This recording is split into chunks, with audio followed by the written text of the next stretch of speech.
In House of the Dragon Season 2, Episode 7, Hugh is exposed as a Targaryen bastard, and there's a good chance we know who his mother was.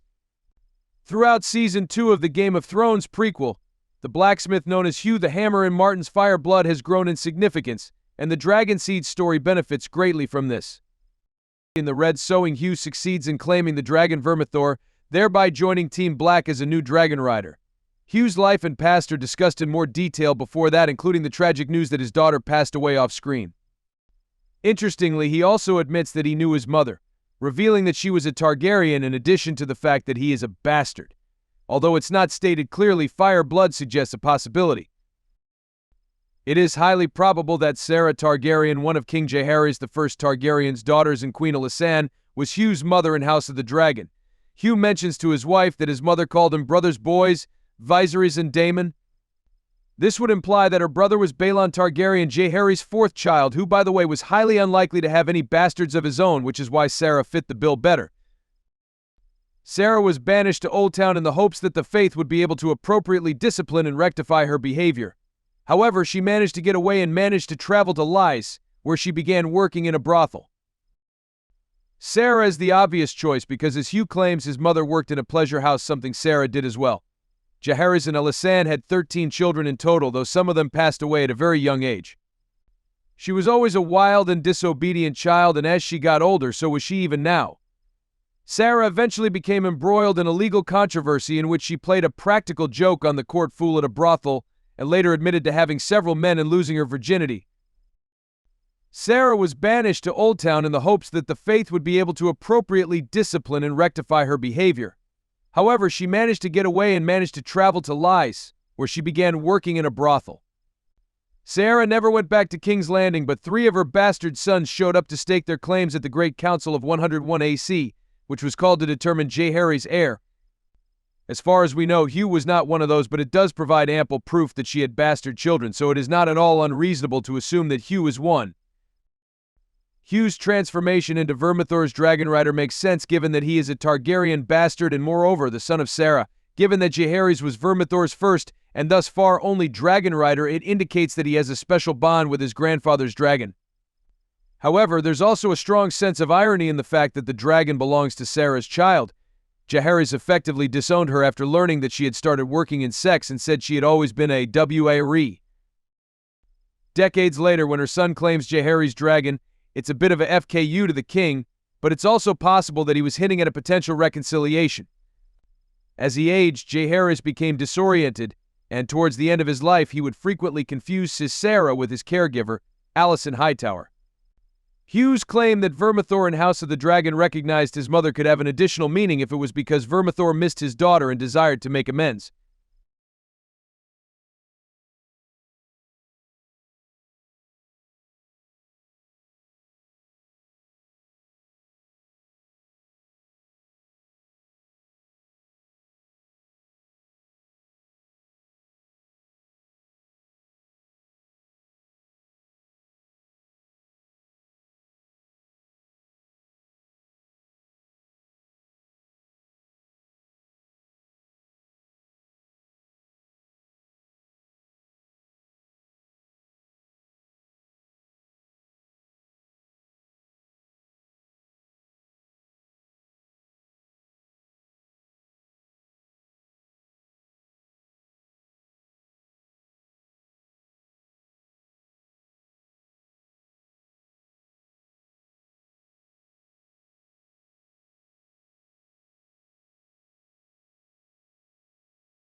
In the sixth episode of House of the Dragon's second season, King Aegon the Sad makes a startling admission that he doesn't remember Aemond attempting to kill him.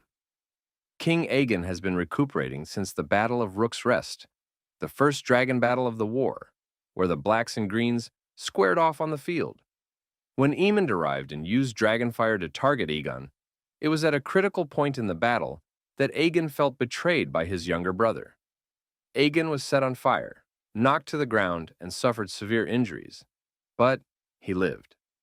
Aegon was still out of commission in Season 2, Episode 5, recovering from his wounds and being brought back into King's Landing covertly, while the Greens declared the battle a great victory to the general public.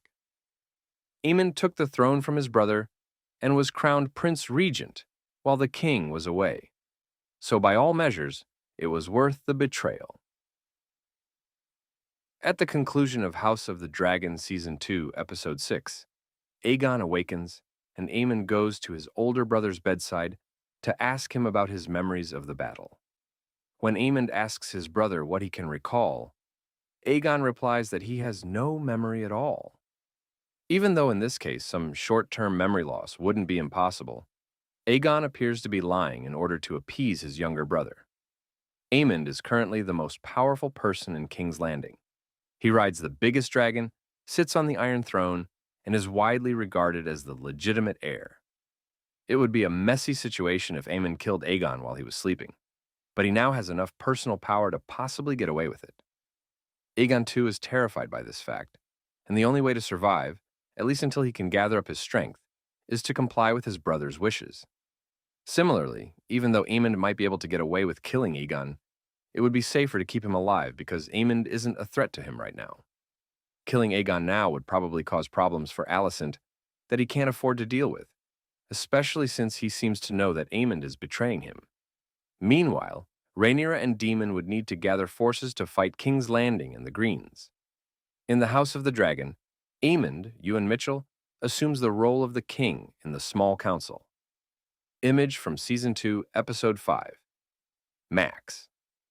The little council attendance balls are now a useful tool in the House of the Dragonrider's room, having found several intriguing applications. Naturally, at the conclusion of Season 1, Lyman Beesbury got his head smashed into one, and Aegon II was shown impatiently spinning his ball while listening to his counsel. Aemond threatens Aegon in Season 2, Episode 6, bringing the ball to his bedside and pressing it into his wounds. The fact that this is the king's little council attendance ball should not be overlooked. Aemond places Aegon's attendance ball in the king's slot to symbolize his ascent after the council names him Prince Regent. Then he brings the ball to Aegon's room and uses it to show who is in charge. The ball represents Aegon's throne on the council, but Aemond is the one who currently wields and uses it. Because of his part in his early trauma, Aemond despises his elder brother, and he believes that it is insufficient to merely watch him suffer. It is necessary for Aemond to play with his brother in person and celebrate his triumph. Even though Aegon isn't currently able to function, his story in House of the Dragon is far from finished. According to the source material for the show, Sunfire also survived, and they will both eventually heal, at least somewhat. In the end, the Greens paid a high price for the Battle of Rook's Rest because, despite eliminating an enemy dragonrider, Aegon's defeat undermined their stability. But as he regains more consciousness, Aegon is probably going to be bedridden for the duration of Season 2.